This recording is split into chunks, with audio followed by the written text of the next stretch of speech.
یہ عورت، تمہیں اللہ کے سامنے اکیلے کھڑا ہونا ہے۔ ذرا اپنے آپ کو قیامت کے دن تصور کرو۔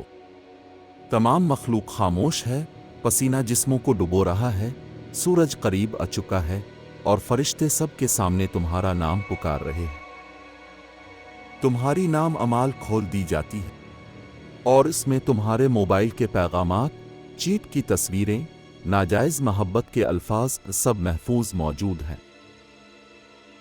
تمہارا موبائل گواہ ہوگا، تمہاری آنکھیں گواہی دیں گی، اور تمہاری انگلیاں گواہی دیں گی جو کچھ تم نے لکھا۔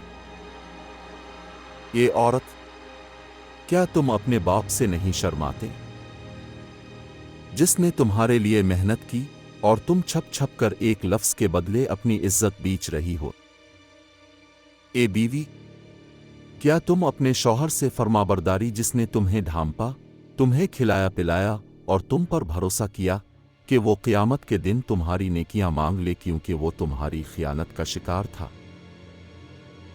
خیانت نہ تو آزادی ہے نہ ہی چالاکی، بلکہ یہ وہ زنجیر ہے جو تمہیں جہنم کی طرف گھسیٹ لے جائے گی۔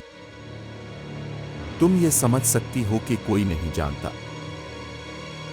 لیکن اللہ جانتا ہے، اور فرشتے سب کچھ لکھ رہے، اور حساب کے دن تمہارے سارے راز ان لوگوں کے سامنے کھولے جائیں گے جن سے تم محبت کرتی تھیں یا جن سے ڈرتی تھیں۔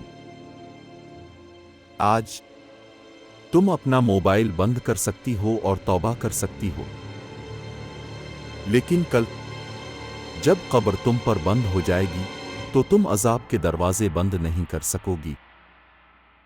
قال اللہ تعالیٰ، بے شک اللہ خانوں سے محبت نہیں کرتا، اور جس سے اللہ ناراض ہو گیا وہ سب کچھ کھو بیٹھا۔